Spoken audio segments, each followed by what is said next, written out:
Hello my friends. In this video we're going to talk about how I wrote and performed my song Teal. As always, I have timestamps outlined in the description. They outline all the different topics that I'm covering today. If you decide that one of the topics is not for you, you can feel free to skip ahead and I will never know. This song Teal was one of the hardest songs I've ever written, and it addresses some pretty intense issues that I deal with my mental health and my relationship with the color teal and the color blue and how those colors have helped me. This is something that I've been dealing with for about 10 years, a really long time. The first time I had a panic attack, I had no idea what was going on, and neither did anyone else. The last time I did was just a few weeks ago, and I still had no idea what was going on, and neither did anyone else. So it has taken me this long to learn that that was what was really happening. Circumstances in my life produce a lot of anxiety for me. I work with those feelings in a lot of ways. For the most part, I do a lot to help promote my own mental health. I exercise every day. I try to eat really well. I try to take very good care of my body. I try to do a lot of creative things that help me, guide me through my feelings. But still, you know, life is very overwhelming, and that is something that I have learned to come to terms with, because it's no use otherwise. This is actually the second time that I have recorded this particular process video. I did this yesterday, but I felt like it was not a cohesive or acceptable video. I felt like I didn't cover the things that I needed to cover in enough depth to make them useful or satisfying for a viewer. So this is a re-recording. Also, the lighting is better outside, and it's been really windy. I felt like it's just time to deal with the wind. A couple of years ago, when I was dealing with a major depressive state, I noticed one day that I was dressed head to toe in blue and teal. And I was carrying a blue water bottle, and I had a blue purse and blue shoes. Then I realized that for the last 3 days I'd also been wearing all blue, and I realized how calming that was and how right that felt, that certain frequency of the color. I don't expect everyone to understand what I'm talking about, and that's okay. It's a very personal experience. I mean, it's important to know for the context of this song that the color teal is very important to me, and colors are very important to me. I do not mean that lightly. It's a very it's very real for me. So please, I hope that you as my subscriber and viewer can respect that as we learn more about each other. There are certain things that I refrain from sharing because I fear judgment from other people, and I know that I have a tendency to come across as very lighthearted and very fun and funny. These things that really bring me peace are important to me, and I work to keep them in my life. Music making is one of them, and it's taken a long time to feel brave enough and capable enough of expressing this important concept through song. As I've been developing my skills, I still feel like there is progress to be made in this particular song and this particular way of expressing myself about this thing. So I'm going to mention that later anyway. I wrote the lyrics down in the description of the actual song page and in the description of this video, so if you want to look at my word choices, I started with a free write on the idea of clarity and what brings me clarity, and then I did a free write on the idea of confusion and what I feel when I feel confused about my feelings. From there, I drew from my confusion free write when I wrote the verses, and from my clarity free write when I wrote my refrain. Now let's talk about chord choices. I went with a very dissonant pattern in my verses for obvious reasons, because I wanted it to portray confusion and this kind of delicacy that you can find yourself in when you find yourself in a panic state. So I started with a G major 7. And then from there, I went to an A minor 7. I've never used an A minor 7 chord before in a song. This was difficult for me to get used to using all 4 fingers. I don't often do that. And I went back to G major 7. Or back to A minor 7. And the first 2 big lines of each verse go between those 2 chords. In every verse, there's a development section. So the development section starts with E minor, then it goes to A7, then C sharp 11, then D7,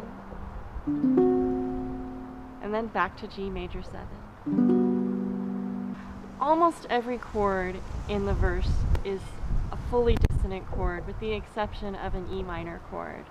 I especially wanted to use the C major sharp 11. So you'll notice that I used that tritone when I mentioned the word dissonance in the song. That's on purpose. Now going to the refrain, I actually stole this chord progression from another song, a really old song.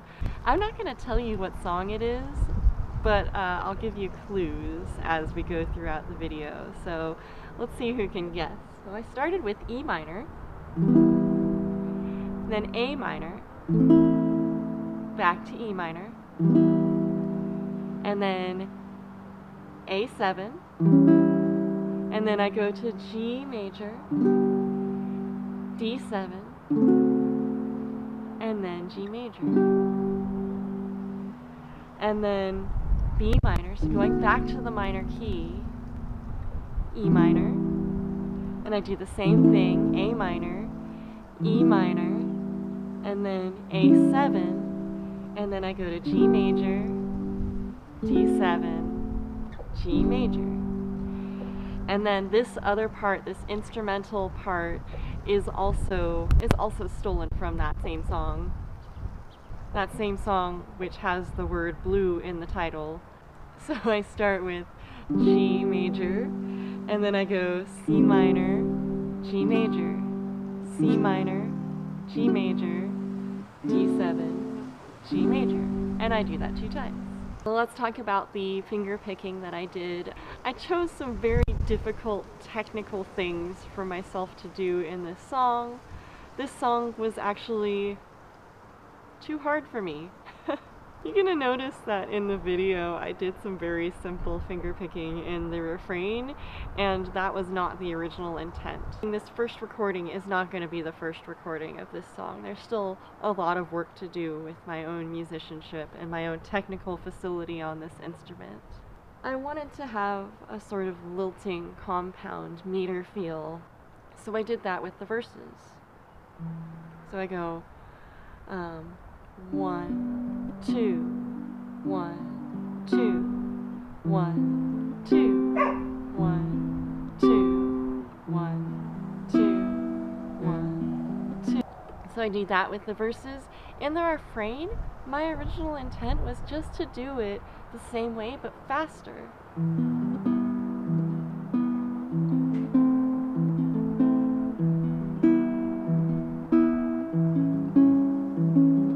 Of course I can do that now when I haven't already recorded the song. That kind of pattern is new to me. It's new to my hands, so musicianship is not something you can cram. What my main message of that is, if I am writing something for myself that's hard, that requires more technical facility than what I've had before, I can practice it a lot over 2 days, but it's gonna take a little longer than 2 days to get to where I want that to be.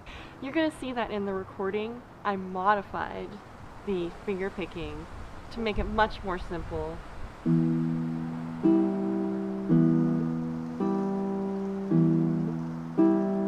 just so I could focus on the words, because no matter how many times I tried it, it was not going to work today. And it was very important to me that I put this out in the world when I did. Another modification that I made in this recording was that I recorded standing instead of sitting on the bench. And the reason for that was that I practiced standing.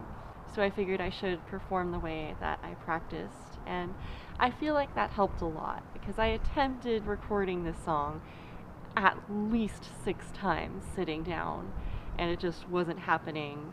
And then waited a whole day and attempted to perform the song at least 5 or 6 more times standing. But I think that did make a difference. I think it helped me to perform the way that I practiced. And I think it helped me to feel more open when I performed this particular way. Now I'm going to talk about preparing for this performance. I already talked a little bit about this. Because I've been having the panic attacks and I've been trying to take measures to help myself not get escalated and not get myself in the states where those things are apt to happen, I have been working on taking different kinds of prescription medications for this condition, and I'm still working on finding my right balance with that. Hence the reason that I had to record this a second time. I just felt like I wasn't in the right state of mind to record that particular video at that time. That's okay. It's really okay. I've been practicing taking beta blockers, which are meant to lower blood pressure. They're actually something that a lot of people take for performance anxiety, which got me thinking about, how do I prepare for a performance? What are some ways that I've been able to get past performance anxiety in the past? Because I do put myself in that situation a lot. Compared to many people, I don't find performing to be a particularly stressful situation usually.